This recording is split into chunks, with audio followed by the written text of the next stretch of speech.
Experiment number 32 dry paper தேவையான பொருட்கள் ஒரு ஜொக்குல தண்ணி ஒரு சின்ன டம்ளர் அப்புறம் வெறும் பேப்பர். இந்த பேப்பர் ட்ரையா இருக்கட்டும். இப்போ இந்த பேப்பரை நல்லா மடிச்சு இந்த டம்ளருக்குள்ள விட்டுறணும். விடும்போது ஒரே ஒரு கண்டிஷன், இப்படி தலையில போட்டாலும் அந்த தாள் கீழே விடக்கூடாது. இப்போ இந்த என்ன செய்ய போறேன், அந்த தண்ணிக்குள்ள நேரா வச்சு உள்ள கொண்டு போறேன். அசைக்கு இப்படி ஆட்டாம நேரா உள்ள வச்சிடும். இப்போ தண்ணிக்குள்ள இதை வச்சுட்டேன். இப்போ அதுல இருந்து வெளியே எடுக்கிறேன். ஸ்ட்ரைட்டா தான் வெளியே எடுத்துருக்கிறேன். எடுத்துட்டு இப்போ இந்த பேப்பரை நான் எடுக்கிறேன். பேப்பர் வெட்டாகாம அப்படியே இருக்குது.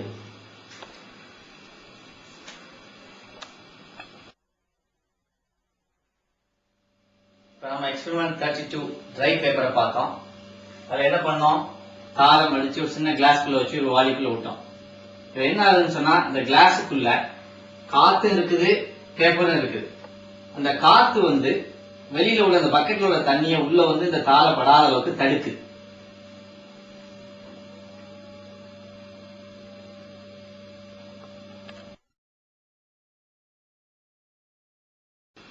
Experiment 33 floating sticks. இதுக்கு தேவை ஒரு ஜோக்குல தண்ணி, சின்ன சோப்பு, ஒரு 3 குச்சிகள். இப்ப என்ன செய்ய போறோம், இந்த 2 குச்சியையும் இந்த ஜோக்குல நடுவில் வைக்க போறோம். இப்ப 1 வச்சிருக்கிறேன், அடுத்த 2 பக்கத்துல நிக்கிற மாதிரி செட் பண்ணிக்கிறேன். இப்ப பாருங்க, இப்படி பக்கத்துல நிக்கிற மாதிரி செட் பண்ணிக்கிறேன். நிக்குது. இப்ப இந்த 3வது குச்சியை கொண்டு நடுவில் வைக்கிறேன். அப்படி இருக்கு. இப்ப என்ன சொல்ற, சோப்புல கொஞ்சம் போல அதை தடவிட்டு இந்த குச்சியை அங்க கொண்டு வைக்கிறேன். இப்ப பாருங்க, இப்ப இங்க நெருங்கி இருக்குது, வைக்கிறேன், தானா பிரியும்.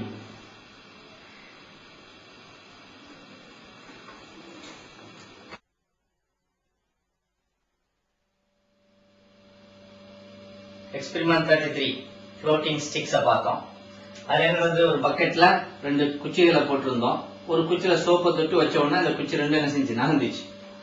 என்ன ஆக்சுவலா நடக்குதுன்னு சொன்னா, வாட்டர் மாலிகூல்ஸ் எல்லாம் ஒன்னு அட்ராக்ட் பண்ணி தான் ஒரு சின்ன தின் சர்ஃபேஸ் மாதிரி இருந்துகிட்டு இந்த குச்சியை என்ன செய்யுது, மிதக்க வைக்குது. ஆனா இந்த சோப்புலயோ டிட்டர்ஜென்ட்லயோ வச்சு ஒரு குச்சியை நடுவில் வைக்கும் போது அந்த டிட்டர்ஜென்ட்டோ அல்லது சோப்போ வாட்டர் மாலிகூல்ஸ் அட்ராக்ட் ஆகிறத பிரேக் பண்ணுது. அது அட்ராக்ட் ஆக பிரேக் ஆனோம்னா வாட்டர் நகருது, நகர்ந்த உடனே அந்த குச்சிகளும் நகருது.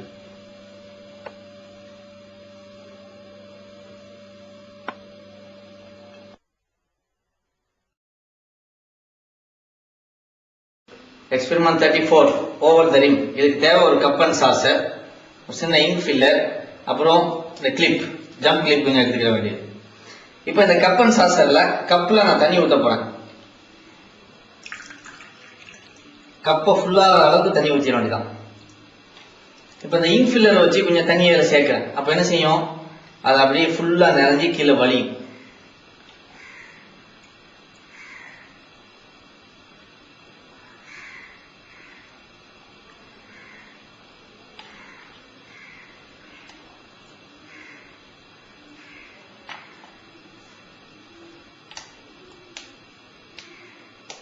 இப்போ ஃபுல் ஆயிட்டு ஒரு சைட்ல உழுது.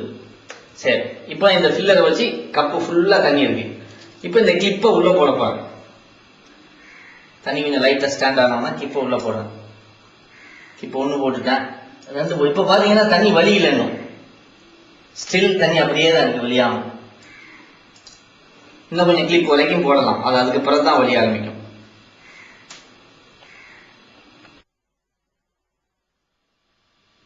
எக்ஸ்பெரிமெண்ட் 34 ஓவர் த ரிம் பார்த்தோம். இந்த கப்ல தண்ணி ஊற்றி அதுக்குள்ள கிளிப்ஸை போட்டோம். ஆக்சுவலா தண்ணி எப்படி நிக்குதுன்னு சொன்னா, ஒவ்வொரு மாலிகூல்ஸ் வாட்டர் மாலிகூல்ஸ் அட்ராக்ட் பண்றதுனால இந்த கப்புடைய தட்டு மேல் உயரம் வரைக்கும் கூட அதோட கொஞ்சம் அதிகமா தான் தண்ணி நிக்குதுன்னு நம்ம பார்த்தோம். இதுக்கு காரணம் அந்த மாலிகூல்ஸ் அட்ராக்ட் ஆகி நிக்குது. இதனாலதான் கப்புக்கும் மேல லைட்டா தண்ணி உயரமா இருக்கும், கீழே சிந்தாம இருக்கும்.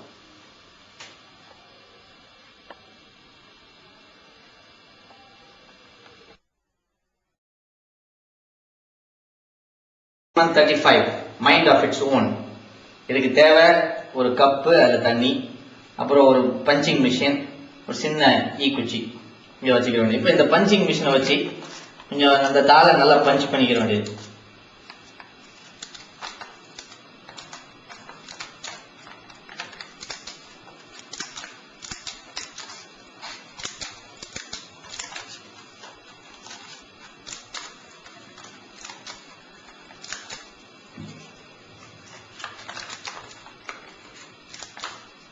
சரி, அப்புறம் இந்த டம்ளர் இருக்க அதில் தண்ணியை ஊற்றி தலைமட்டம் நிறையிற வரைக்கும் அதில் தண்ணியை ஊற்றிடணும்.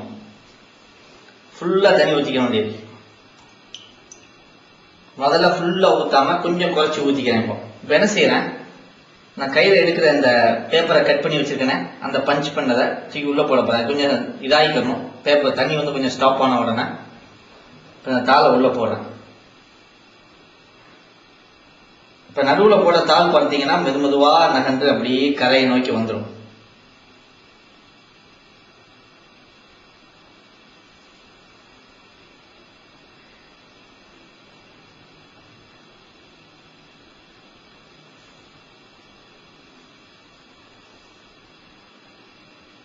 அது அப்படியே கரை நோக்கி போயிடும்.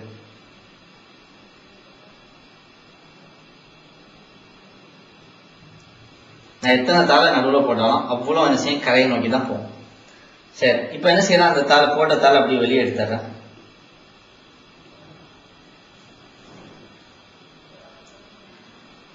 எடுத்துட்டு இப்போ இந்த தண்ணியை ஃபுல்லாகிறேன். என்ன செய்யறேன், இதை இன்னும் கொஞ்சம் நல்லா ஃபுல்லாகிறதுக்காக இங்க் ஃபில்லர் வச்சு தண்ணி இன்னும் கொஞ்சம் அடிக்கிறாங்க. நல்லா ஃபுல்லாகணும். இப்போ என்ன செய்யறேன், நான் முதல்ல கட் பண்ணி வச்ச பேப்பர்ல இன்னும் வேற பேப்பர் எடுத்துக்கிறேன். அந்த பேப்பரை இப்போ இதில் போட போறேன். இப்போ பாருங்க என்ன செய்யுதுன்னு.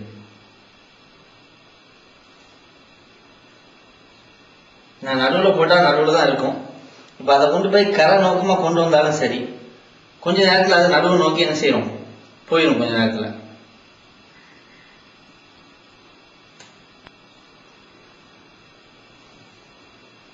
பாருங்க, அது அப்படியே நிக்குது. முதல்ல போட்டது கரைக்கு போச்சு. இப்போ என்னன்னா அது அப்படியே நிக்குது நடுவுலயே.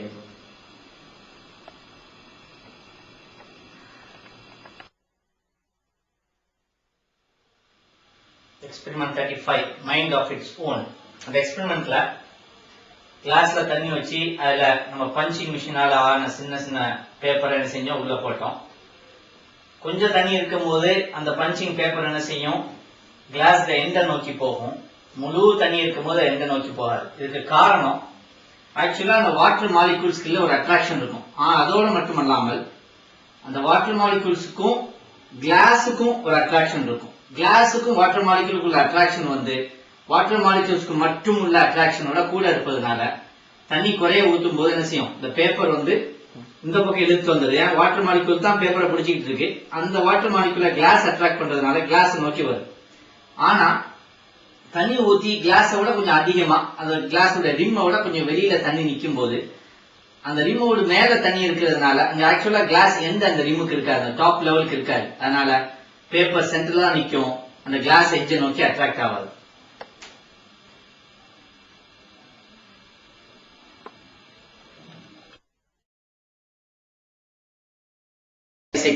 Foamy soda. இது தேவை சோடா, ஒரு டம்ளர், அப்புறம் உப்பு, ஒரு ஸ்பூன். நம்ம என்ன செய்வோம், சோடாவை முதல்ல திறந்துடுவோம். இப்போ இந்த சோடாவை இந்த டம்ளரில் கொஞ்சம் ஊற்றுவோம். கொஞ்சம் போல ஊற்றிட்டு இன்னும் கொஞ்சம் வேண்டாலும் ஊற்றிக்கலாம். இப்போ என்ன செய்ய போகிறேன், இந்த உப்பை இந்த சோடாவில் போட போகிறேன். அப்படி எப்படி வருதுன்னு பாருங்க.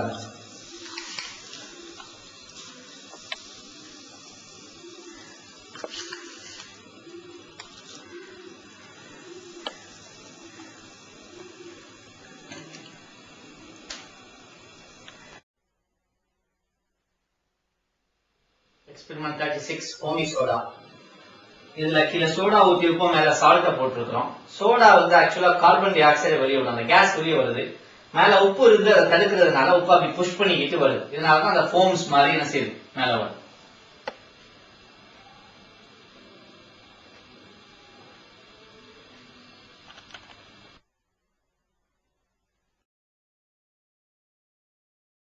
Experiment 37 singer. இதுக்கு தேவை ஒரு பாட்டில், அதில் தண்ணி அடைச்சிருக்கணும், ஒரு இங்க் ஃபில்லர், ஒரு பலூன். இப்போ என்ன செய்யணும், இந்த பாட்டிலுக்கு ஃபர்ஸ்ட் என்ன செய்யணும், தண்ணி ஊற்றிக்கிற வேண்டியது. அதை ஃபுல்லாக ஆற அளவுக்கு தண்ணி ஊற்றிட்டு அப்புறம் இந்த இங்க் ஃபில்லரில் கொஞ்சம் தண்ணி பிடிச்சி அதை அப்படியே அந்த பாட்டிலோட விட வேண்டியது. அப்போ என்ன செய்யும், அது மிதக்கும். இப்போ என்ன செய்யணும், இந்த பலூனை இந்த மவுத்தை அந்த மவுத்தில் மாற்றணும். பலூன் மவுத்தை கொண்டு போய் இங்க் நம்ம பாட்டில் மவுத்துல மாட்டி விட வேண்டியதான். இங்க் ஃபுல்லா உள்ள தள்ளிட்டு அப்படி மாட்டிட வேண்டியது. இப்ப இப்படி இருக்கு. நான் இப்ப இந்த பலூனை உள்ள தள்ளிட்டு நான் மேல தூக்குனா இங்க் ஃபில்லர் உள்ள போயிட்டு மேல வரும். நல்லா கவனிக்கலாம்.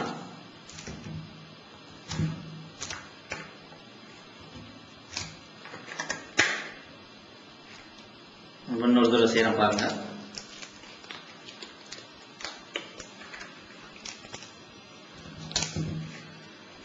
பலூன் உள்ள தள்ளிட்டேன். இப்ப நான் இதை ரிலீஸ் பண்றேன். அது உள்ள போயிட்டு மேல வரும்.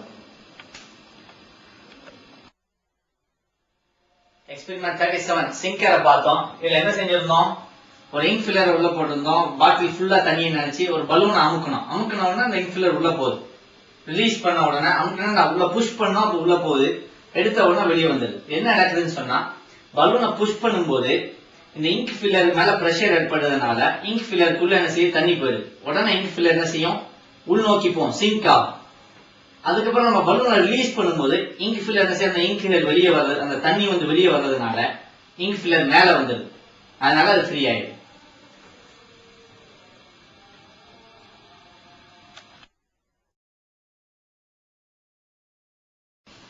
Experiment 38 clicking coin. இதுக்கு தேவை ஒரு பாட்டில், அப்புறம் ஒரு காயின். இப்போ என்ன செய்ய போறோம்?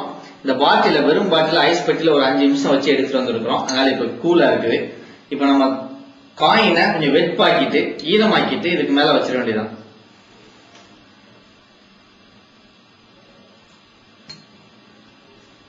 இப்ப பாத்தீங்கன்னா அது டிக் டிக்னு சவுண்ட் போடும். அதே மாதிரி அந்த பாட்டில் மூடி அந்த காயின் கொஞ்சம் மேல மேல ஏறும்.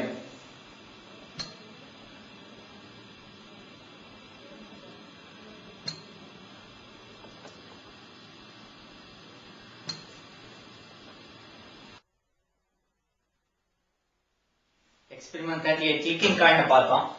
ஒரு கூலான பாட்டிலுக்கு மேல ஒரு காயின் வச்ச உடனே என்ன செய்யுது? டிக் டிக் டிக்னு அந்த காயின் அடிக்கிறத பார்த்தோம். என்ன நடக்குதுன்னு சொன்னா, ஒரு பாட்டில ஃப்ரீசர்ல வச்ச உடனே கூல் ஆகும்போது அதுல உள்ள ஏர் வந்து கான்ட்ராக்ட் ஆயிடும். கான்ட்ராக்ட் ஆகி நிறைய ஏர் உள்ள வந்து கான்ட்ராக்ட் ஆகி இருக்கும், சுருங்கி போய் உள்ள அடங்கி இருக்கும். இப்ப இதை கொண்டு வந்து வெளியில வைக்கணும். வைக்கும் என்ன செய்யுது? வெளியினுடைய டெம்பரேச்சருக்கு இது என்ன செய்யுது? மேப் பண்ண பாக்குது, ரெண்டையும் சமமாக்க பாக்குது. அப்ப இது கொஞ்சம் ஹீட் ஆகும். கூலான விஷயம்ல கொஞ்சம் ஹீட் ஆகும். ஹீட் ஆகும்போது காத்து எக்ஸ்பேண்ட் ஆகணும். அந்த காத்து வெளியே போறதுக்கு வழி தேடு. அதுக்கு இருக்கிற வழி இந்த காயின் அப்படி லைட்டா தூக்கி விட்டுட்டு தான் வெளியே போக முடியும். அதனாலதான் அந்த காயின் தூக்கி தூக்கி இறங்குது.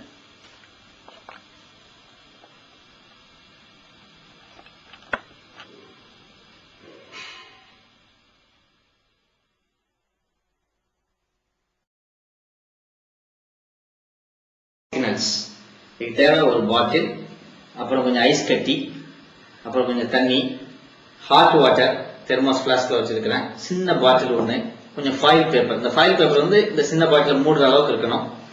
அப்புறம் இங்கு, இங்க் ஃபில்லர், அப்புறம் ஒரு சிசர்ஸ். ஃபாயில் பேப்பர் நம்ம செஞ்சா கட் பண்ணிக்கிறோம். இந்த இதை மூடுற அளவுக்கு சின்னதா கட் பண்ணிக்கிற வேண்டியது. சின்னதா கட் பண்ணி இதை மூடுற அளவுக்கு வச்சுக்கிற வேண்டியது. அப்புறம் ஒரு ரப்பர் பேண்டும் தேவை. ஃபர்ஸ்ட் என்ன செய்வோம்? இந்த பெரிய பாட்டில்ல கொஞ்சம் ஐஸ் கட்டிகளை போடும்.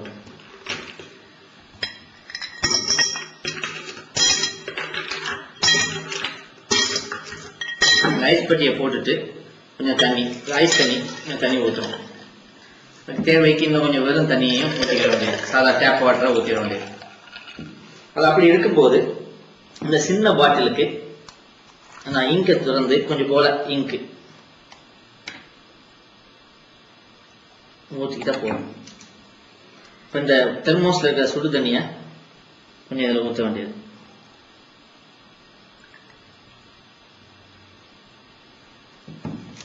இப்போ இதை இந்த ஃபாயில் பேப்பரால மூடி நல்லா மூடிடணும். ஃபாயில் பேப்பரை வச்சு மூடிட்டு ரப்பர் பேண்டால அதை செஞ்சுக்கிற வேண்டியது. நல்லா டைட்டா ஆக்கிக்கிற வேண்டியது.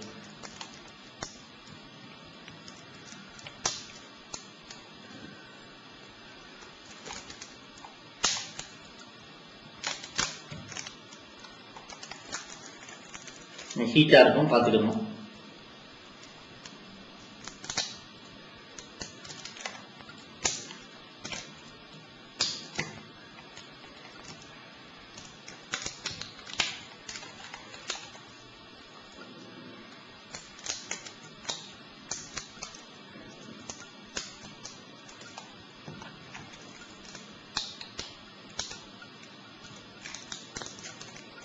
இப்ப இதுல சின்ன கத்திரி வச்சு ஒரு சின்ன ஒரு ஹோல் மட்டும் இதுல போட்டுட்டு இந்த பாட்டில் அப்படியே இந்த இதுக்குள்ள விட வேண்டியது. அதுல ஏர் பபுள்ஸா வர்றதை நம்ம பார்க்கலாம்.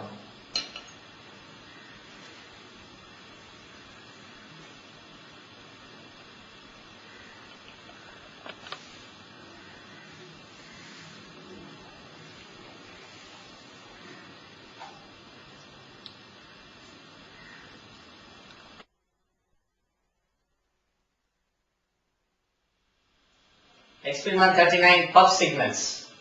இதுல ஒரு கோல்ட் வாட்டருக்குள்ள ஒரு ஹாட் வாட்டர் ஊத்துனா ஒரு சின்ன பாட்டில் உள்ள போட்டோம். அப்ப என்ன செய்யுது, இந்த ஹாட் வாட்டர்ல இருந்து ஒண்ணு ஆவி பாக்குறோம் அல்லது டிராப்ஸா வர்றதை பாக்குறோம். இதுக்கு காரணம் என்னன்னு சொன்னா ஹாட் வாட்டர் வந்து கூல் வாட்டரோட வெயிட் கம்மியா இருக்கும். ஏன், போன எக்ஸ்பெரிமெண்ட்ல நம்ம பார்த்தோம், இந்த ஹாட் வாட்டர் என்ன செய்யுது, எக்ஸ்பேண்ட் ஆகுது, கோல்ட் வாட்டர் வந்து கான்ட்ராக்ட் ஆகுது. கான்ட்ராக்ட் ஆகுறதுனால அது ஹெவியா இருக்கும், இது வந்து லைட்டா இருக்கும். லைட்டா இருந்தாலும் அது மேல நோக்கி வரும். இதே கொஞ்சம் ஹோல பெருசா போட்டுட்டோம்னு வைங்க, அப்ப என்ன நடக்குது, இந்த வாட்டர் வந்து மேல இருக்கக்கூடிய இந்த கோல்டு வாட்டர் உள்ள போய் கீழே இருக்கக்கூடிய இந்த ஹாட் வாட்டரை புஷ் பண்ணுது. புஷ் பண்றதுனால உங்களுக்கு என்ன ஒரு ஸ்ட்ரீம் மாதிரி ஒரு அப்படியே புஷ் தண்ணி வர்ற மாதிரி வருது உங்களுக்கு.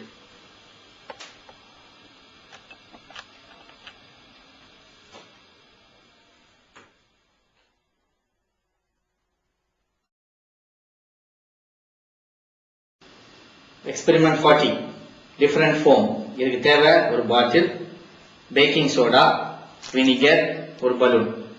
முதல்ல என்ன செய்ய போறோம், இந்த பேக்கிங் சோடா எடுத்து இதுல இருந்து ஒரே ஒரு ஸ்பூன் எடுத்து இந்த பாட்டிலுக்குள்ள போடணும்.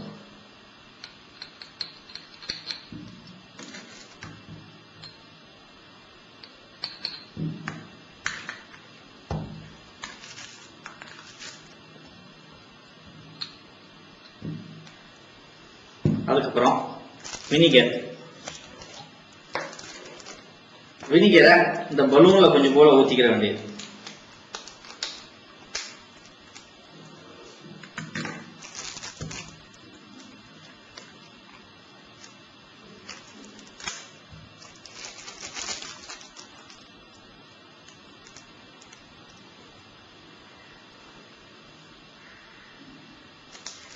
ஊத்திட்டு இந்த பலூன் என்ன செய்ய வேண்டியது, இந்த மவுத்ல க்ளோஸ் பண்ணிட வேண்டியது.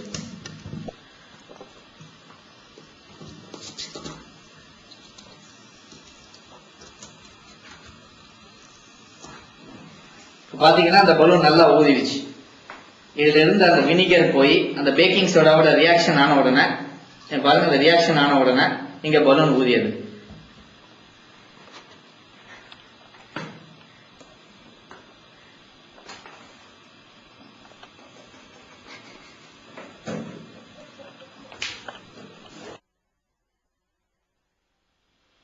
Experiment 40 different foam. இதுல என்ன செஞ்சோம், பேக்கிங் சோடாவையும் வினிகரையும் என்ன செஞ்சோம், நம்ம ஒரு பாட்டில போட்டு அதுக்கு மேல ஒரு பலூனை மூடிட்டோம். இந்த ரியாக்ஷன் ஆன உடனே என்ன செய்யும், கார்பன் டை ஆக்சைடு ரிலீஸ் ஆகுது. அந்த கேஸ் வந்து புஷ் பண்ணி நம்ம பலூன் என்ன செய்யுது, பெருசாக வைக்குது.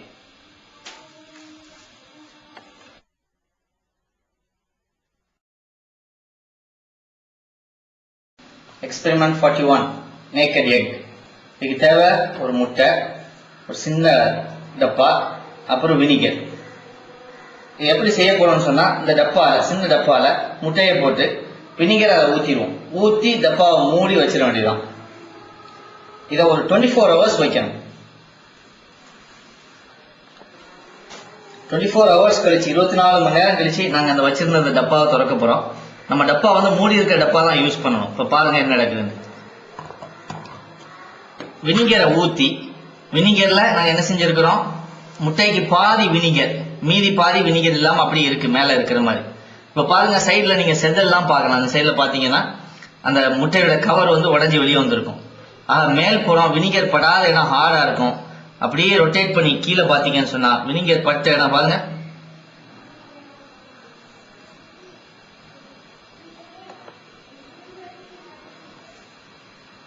உங்களுக்கு மேல உள்ள அந்த ஷெல் வந்து என்ன செஞ்சுட்டு மொத்தமா அழிஞ்சு போச்சு.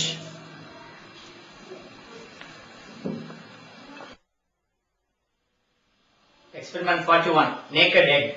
நேக்கட் எக் எக்ஸ்பெரிமெண்ட்ல நம்ம ஒரு சின்ன டப்பாக்குள்ள என்ன செஞ்சிருந்தோம், வினிகருக்குள்ள முட்டையை போட்டிருந்தோம். இதுல என்ன நடக்குது, அந்த ஷெல் முட்டையினுடைய கவர் இருக்கிற அது என்ன செஞ்சு அழிஞ்சு போகுது, நமக்கு முட்டை தெரியுது உள்ளுக்குள்ள உள்ளது. அது எதனால நடக்குது, வினிகர் வந்து அசிட்டிக் ஆசிட், அதே மாதிரி எக்ல அந்த ஷெல் வந்து அந்த தோடு வந்து கால்சியம் கார்பனேட், இது ரெண்டும் சேர்ந்து இந்த கால்சியம் கார்பனேட் அழிச்சு கார்பன் டை ஆக்சைடு வருது. இது 24 hours ப்ராசஸ், ரொம்ப ஸ்லோ ப்ராசஸ், மெதுவா நடக்கும். நம்ம எல்லாம் கொஞ்சம் உடல பார்த்திருந்தோம்னு சொன்னா என்ன செய்யும், கொஞ்சம் பபுள்ஸ் வர்றது பார்க்கலாம். அந்த பபுள்ஸ் வர காரணம் இந்த ரியாக்ஷன்ல கார்பன் டை ஆக்சைடு வர்றதுனால.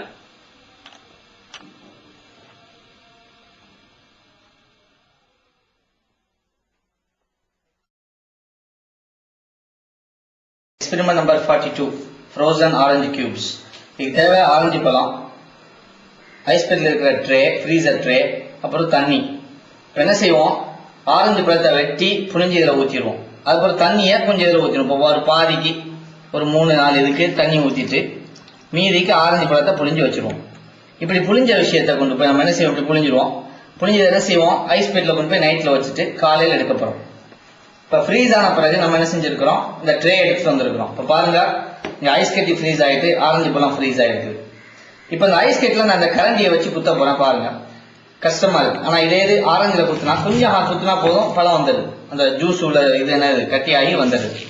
ஆக ஆரஞ்சு கூலானதை விட ஐஸ் கட்டி நல்ல ஹார்டா என்ன செஞ்சிருக்குது, கூலாயிருக்கு.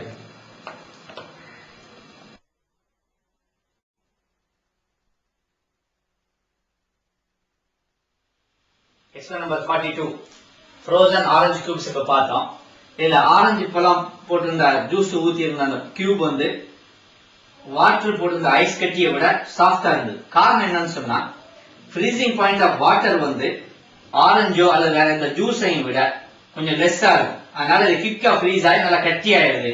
இது ஃப்ரீஸ் ஆகல, அதனாலதான் இது ஈஸியா எடுத்து சாப்பிடுற அளவுக்கு இருக்கு.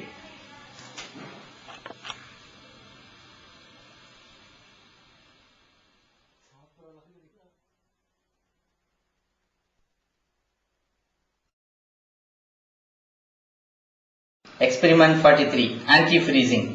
இதுக்கு தேவை ஒரு கிளாஸ் டம்ளர்ல தண்ணி, உப்பு. நம்ம என்ன செய்ய போறோம், இந்த கிளாஸ் டம்ளர்ல உப்பை போட்டு கலக்கிடுவோம். நல்லா கலக்கிட்டு இன்னொரு கிளாஸ்ல வெறும் தண்ணி, ஸோ ஒரு தண்ணி எடுத்து வச்சிருப்போம், ஒரு கிளாஸ்ல உப்பு கலக்கின தண்ணி, இந்த ரெண்டையும் கொண்டு போய் ஐஸ் பெட்டில் வச்சிடறோம். நைட்டு ஃபுல்லா வச்சுட்டு காலையில அதை எடுக்க போறோம். காலையில போய் நம்ம ஃப்ரீசரை பார்த்தோம்னு சொன்னா, ஃப்ரீசருக்குள்ள வச்சிருப்போம், ஃப்ரீசரை பார்த்தோம்னு சொன்னா வெறும் தண்ணி என்ன இருக்கும், ஐஸ் கட்டி ஆயிடும். ஆனா இப்ப நாங்க எடுத்துட்டு வந்திருக்கு உப்பு தண்ணி. இப்ப பாருங்க என்ன செஞ்சிருக்கு, உப்பு கொஞ்சம் எக்ஸ்ட்ரா அது போட்டிருக்கேன் உப்பு தண்ணியும் காட்டுறதுக்கு. பாத்துங்க, உப்பு தண்ணி தான். நான் அது எவ்வளவு நேரம் வச்சு பார்த்தாச்சு, உப்பு தண்ணி கொஞ்சமாவது ஐஸ் கட்டி ஆயிருக்கா பாருங்க.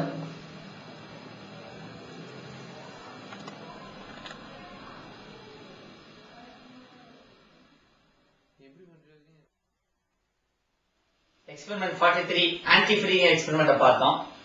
ஒரு கப்ல என்ன செஞ்சோம், உப்பு தண்ணியை வச்சு ஐஸ் பெட்டில் வச்சிருந்தோம். நைட் ஃபுல்லா வச்சு பார்த்தோம், காலையில வச்சு பார்த்தோம், அது ஸ்டில் என்ன செய்யல, அது ஐஸ் கட்டி ஆகவே இல்லை. இதுக்கு காரணம் என்னன்னு சொன்னா, உப்பு தண்ணிக்கு ஃப்ரீசிங் பாயிண்ட் ரொம்ப கம்மி. அதாவது ஐஸ் வந்து 0 டிகிரில ஃப்ரீஸ் ஆயிடும், ஆனா உப்பு தண்ணி இன்னும் ஸ்டில் கீழே போனாதான் ஃப்ரீஸ் ஆகும். அப்ப இன்னும் நல்ல ஃப்ரீசிங் டெம்பரேச்சர் குறைஞ்சி போகணும், அப்பதான் அது ஃப்ரீஸ் ஆகும்.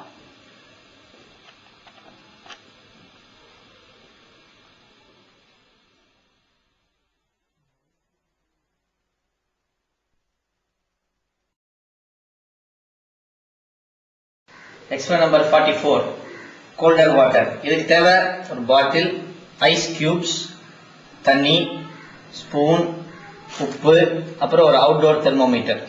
முதல்ல நம்ம என்ன செய்ய போறோம், அந்த அவுட்டோர் தெர்மோமீட்டர்ல எவ்வளவு இருக்குன்னு பார்க்க போறோம். நல்லா பாத்துக்கோங்க. அவுட்டோர் தெர்மோமீட்டர்ல இப்போ ஒரு 29 டிகிரி சென்டிகிரேட், நான் சென்டிகிரேட் பக்கம் பாக்குறேன், பாத்தீங்கன்னா தெரியும் 29 டிகிரி வரைக்கும் இருக்கு. அந்த கலரை பார்த்தா 29 டிகிரி இருக்கு.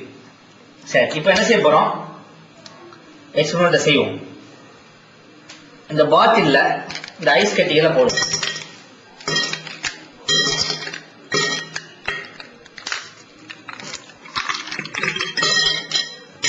போட்டு கொஞ்சம் தண்ணி ஆட் பண்ணுவோம். இப்போ ஐஸ் கட்டி இருக்கு, உள்ள தண்ணி இருக்கு. இப்போ அதுல இந்த அவுட்டோர் தெர்மோமீட்டரை உள்ள போட போறோம்.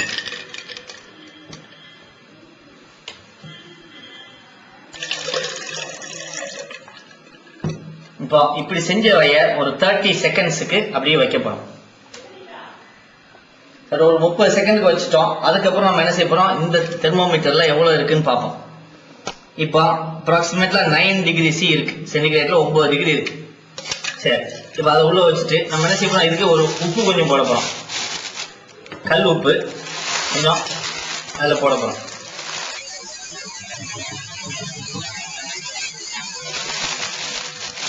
உப்பு கொஞ்சம் ஆட் பண்ணிட்டு இந்த தெர்மோமீட்டர் வச்சு அதை கொஞ்சம் என்ன செஞ்சிடும், ஒரு கலக்கிறோம்.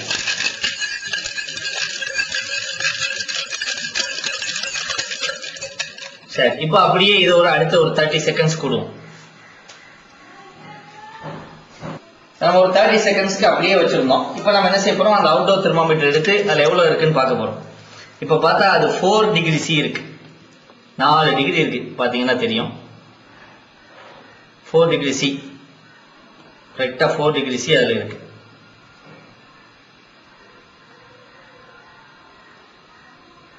டிகிரி சி வரைக்கும் அதுல வருது.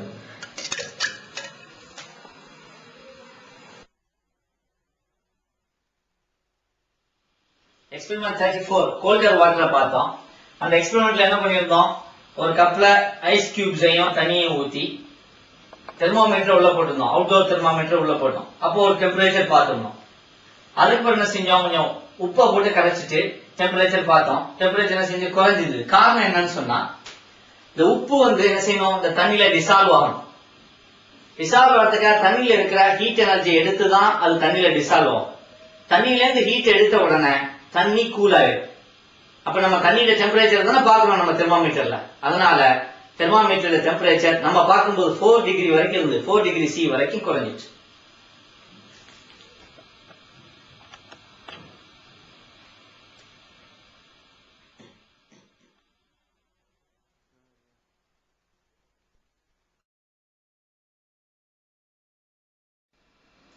எக்ஸ்பெரிமெண்ட் 45 அப்ஹில். இதுக்கு தேவை சில கனத்த புக்ஸ் வச்சுக்கிற வேண்டியது, 2 ஸ்கேல், சில டேப், 2 ஃபனல். இது எப்படி செய்யணும், 2 ஃபனலையும் முதல்ல ஒன்னா ஓட்டிட்டு அதை சுத்தி ஒரு செல்லோ டேப்பை போட்டு என்ன செஞ்சிட வேண்டியது, ஃபிக்ஸ் பண்ணிக்கிற வேண்டியது. அதுக்கப்புறம் புக்ஸை ஒரு பக்கம் இப்படி வைக்க வேண்டியது, கொஞ்சம் உயரமான அளவுக்கு வச்சுக்கிட்டு அடுத்த பக்கம் கொஞ்சம் தாழ்வா வச்சுக்கிற வேண்டியது. 2க்கு மத்தியில ஸ்கேல இந்த மாதிரி வி ஷேப்ல வைக்கணும். பாத்துக்கிட்டீங்கன்னா ஸ்கேல் ஸ்லாண்டிங்கா வி ஷேப்ல இருக்கு. இப்போ இந்த ஒட்டுன ஃபனலை கொண்டு போய் நம்ம என்ன செய்ய போறோம், இதுல வைக்க போறோம். இப்ப நம்ம வச்சோம் பாருங்க, அது மேல் நோக்கி போச்சு.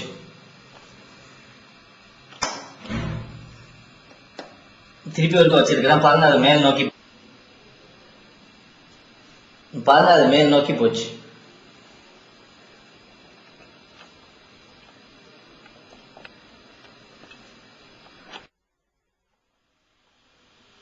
எக்ஸ்பெரிமெண்ட் 45 அப்ஹில். இதுல இந்த ஃபனல் மேல போறத நம்ம பார்த்தோம்.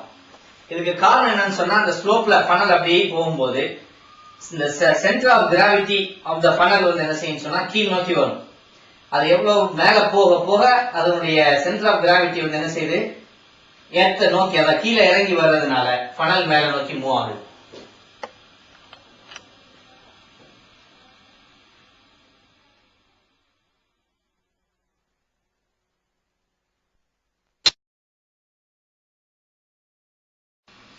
Experiment 46 browning apple. இதுக்கு தேவை ஒரு ஆப்பிள், ஒரு கத்தி, அப்புறம் ஒரு vitamin C tablet. Vitamin C tablet என்ன செய்யணும், நம்ம பொடி ஆக்கிக்கிற வேண்டியது. ஆக்கிட்டு ஆப்பிளை பாதியா வெட்டிட வேண்டியது. இப்ப ஆப்பிளை வெட்டி இருக்கிறோம், வெட்டினா ஒரு பாதியை சும்மா வச்சுட்டு இன்னொரு பாதியில இந்த என்ன செய்யணும், இந்த பொடியை அதில் தடவிட வேண்டியது. இப்படி தடவிட்டு ரெண்டையும் அப்படி என்ன செய்யணும், ஒரு மணி நேரம் வச்சிட வேண்டியது.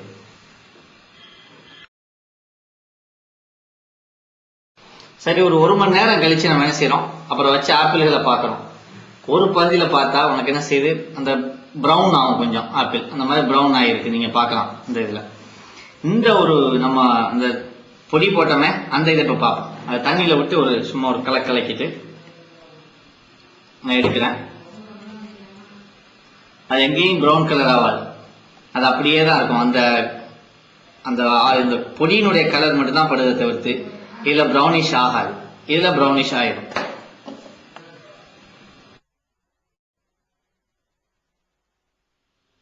Experiment 46 browning apple. இந்த எக்ஸ்பெரிமெண்ட்ல என்ன பார்த்தோம்? நம்ம ஒரு ஆப்பிள் பழத்தை வெட்டி சும்மா வச்சா கொஞ்ச நேரத்துல அது ப்ரௌன் ஆயிடுதுன்னு பார்த்தோம். இதுக்கு காரணம் என்னன்னு சொன்னா, அந்த ஆப்பிள் பழத்துல கொஞ்சம் என்சைம்ஸ் வந்து இருக்கும். அந்த என்சைம் வந்து என்ன செய்யும்? ஆக்சிஜனோட ரியாக்ட் ஆகி அந்த செல்ஸ் வந்து டைஜஸ்ட் ஆகி அந்த செல்லை வந்து என்ன செய்யுது? நாசப்படுத்தி அதை ப்ரௌன் கலர் ஆக்கிடுது. ஆனா நம்ம விட்டமின் சி டேப்லெட்டை கிரஷ் பண்ணி அதாவது சின்ன பொடியஸ் ஆக்கி பவுடர் ஆக்கி அதை தூக்கி போட்ட உடனே இந்த விட்டமின் சி என்ன செய்யும்? என்சைமோட ரியாக்ட் பண்ணிடும். ரியாக்ட் பண்றதுனால இது என்ன செய்யும்? இந்த செல்லை வந்து டைஜஸ்ட் பண்ணி நாசமாக்குறத டிலே பண்ணும். இந்த ப்ராசஸ் முதல்ல ஆயிடுது. அதனால இந்த செல் பிரவுன் ஆக முன்னாடி இது நடந்தது. கொஞ்சம் லேட் ஆகி தான் அது பிரவுன் ஆகும்.